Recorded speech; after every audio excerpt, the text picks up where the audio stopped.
2024, pour nous, c'est une année qui a eu plusieurs facettes. Tout d'abord, on a complété notre levée de fonds pour notre fonds flagship à 4,4 milliards d'euros en avril 2024, donc au-dessus du chiffre atteint pour la précédente édition à Stock 7.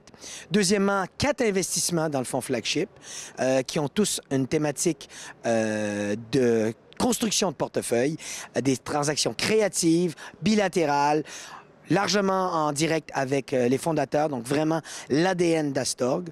Ensuite, 2 sorties à des multiples très intéressants. 2 sorties qui ont été faites à plus de 3 fois les capitaux investis. Une au premier semestre 2024 et la seconde à la fin du second semestre 2024. Et enfin, la poursuite de la construction de l'équipe. Nous avons compléter notre équipe de relations investisseurs, de services aux investisseurs qui était pas à l'échelle du succès d'Astorg. Et donc là, maintenant, cet exercice est complété. Et par ailleurs, notre équipe de performance du portefeuille, qui est maintenant sous la direction de Benjamin Cordonnier, un partenaire de l'équipe d'investissement et qui a engagé beaucoup de talent et d'expertise pour justement être au cœur des problématiques de création de valeur de nos sociétés de portefeuille.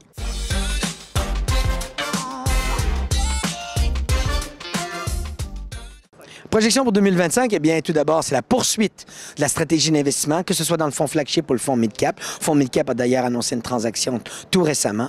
Les deux sont investis à 50-60 %. Deuxièmement, au niveau de l'équipe, je pense qu'on est maintenant à l'échelle. Donc, c'est véritablement préparer la suite. La suite, c'est quoi? C'est le fundraising pour le fonds flagship, qui devrait intervenir plus tard cette année, puisque le fonds est déjà investi à 65 %. C'est aussi mettre en avant notre marque, travailler sur le rayonnement d'Astorg, que ce soit ici en France ou à l'étranger. Et ça veut dire aller au contact des investisseurs, aller au contact des sociétés qui peuvent éventuellement intégrer notre portefeuille et dans une stratégie qui est littéralement globale et mondiale, puisque c'est ce que nous faisons et savons faire. Nous ne sommes pas astreints ou contraints par la géographie.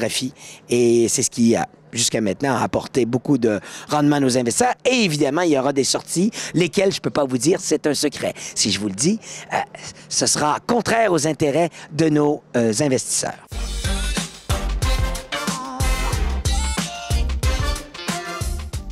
Je pense que le private equity a toujours son rôle à jouer dans les constructions de portefeuille. On a beaucoup entendu parler d'allocations qui étaient sous contrainte. Le marché semble se dégeler, à la fois sur la taille des allocations et aussi sur la levée de fonds.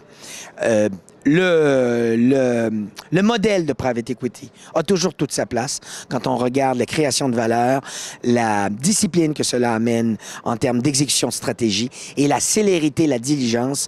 Je pense que le private equity a encore de belles années devant soi.